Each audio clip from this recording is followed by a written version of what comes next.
మొన్న ఏదైతే పాకిస్తాన్ టెర్రరిస్టులు భారత్లోని పహల్గామ్లో జరిగినటువంటి అటాక్కు ఇవాళ భారత సైన్యం ఏదైతే సింధూర్ పేరుతో ఆపరేషన్ తోటి ఇవాళ 9 పాకిస్తాన్ యొక్క ఉగ్రవాదుల శిబిరాలని ధ్వంసం చేయడం అనేది ఇవాళ దేశ ప్రజలందరూ కూడా ఇవాళ భారత సైన్యం వైపు ఉన్నారు.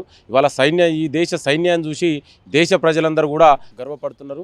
మేమందరం కూడా ఒకటి డిమాండ్ చేస్తున్నాం ప్రధానమంత్రి గారిని, మీరు ఏ చర్య తీసుకున్నా కూడా ఈ ఉగ్రవాద శిబిరాలని అణచడం కోసం, ఉగ్రవాదుల్ని ఏరివేత కోసం మీరు ఏ చర్య తీసుకున్నా కూడా ఇవాళ దేశం అంతా కూడా మీ వైపు నడుస్తుంది. ఇవాళ దేశం మొత్తం కూడా ఇవాళ జాతి భద్రత రక్షణ విషయాల్లో ఇవాళ రాజకీయాలు అవసరం లేదు. ఆనాడు ఇందిరాగాంధీ ఏదైతే ఇవాళ తూర్పు పాకిస్తాను, అదేవిధంగా ఈస్ట్ పాకిస్తాన్, వెస్ట్ పాకిస్తాన్గా ఇవాళ పాకిస్తాన్ 2 ముక్కలు చేసిందో, ఇవాళ ఇందిరాగాంధీని కూడా ఆదర్శంగా తీసుకొని ఇవాళ ప్రధానమంత్రి నరేంద్ర మోడీ మరొకసారి ఇవాళ ఏదైతే పీఓకే ఉందో దాన్ని కూడా ఇవాళ ఆక్రమించుకోవాల్సిన అవసరం ఉంది. అదేవిధంగా ఇవాళ ఉగ్రవాదిని తుదముట్టించడం కోసం ఇది ఏ చర్యలు తీసుకున్నా కూడా ఇవాళ దేశ ప్రజలందరూ కూడా మీ వెంట నడవడానికి సిద్ధంగా ఉన్నారు. యుద్ధమేఘాలు కమ్ముకున్నాయి కూడా యుద్ధం ఇప్పుడు అవసరం అంటారు ఈ పరిస్థితుల్లో. మేము ఒకటే చెప్తున్నామండి, ఇవాళ దేశం మన భారతదేశం ఎప్పుడు కూడా శాంతి కాముకులు. కానీ ఇవాళ జరుగుతున్నటువంటి ఏదైతే ఉగ్రవాదులు ఇవాళ గతంలో మన ఏ విధంగా ఇవాళ దాడులు చేస్తున్నారో, అమాయకమైన ప్రజల్ని చంపుతున్నారో, డెఫినెట్ కూడా ఇవాళ మేము ఒకటే డిమాండ్ చేస్తున్నాం. దేశ ప్రధానమంత్రి ఈ భారత ప్రభుత్వం ఏ నిర్ణయం తీసుకున్నా కూడా ఇవాళ మేము అందరం కూడా ఇవాళ ప్రధాని వెంట నడవడానికి సిద్ధంగా ఉన్నాం.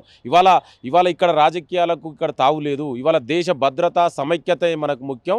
దానికోసమే ఇవాళ ఆర్మీకి మనందరం కూడా వెన్నుదన్ను ఉన్నాం. దానికే నిన్న చూసాం ఇవాళ సింధూర్ మీద ఏ విధంగా మన వాళ్ళు భారత ఆర్మీ ఇవాళ పాకిస్తాన్ టెర్రరిస్ట్ క్యాంపులని ధ్వంసం చేసిందో. మేము ఒకటే డిమాండ్ చేస్తున్నాం, భారత ప్రభుత్వం మీరు ఈ దేశ రక్షణ కోసం ఏ చర్యలు తీసుకున్నా మీ వెనక నడవడానికి మేమంతా కూడా సిద్ధంగా ఉన్నాం. పాకిస్తాన్ ఒకవేళ అటాక్ చేస్తే మనం ఎదుర్కోగల సామర్థ్యం మనకుందా? ఇవాళ ఈ భారతదేశం ముందు పాకిస్తాన్ ఎంతండి? ఇవాళ మనం చూసాం ఎన్నో యుద్ధాలలో ఇవాళ ఈ భారతదేశం గెలిచింది.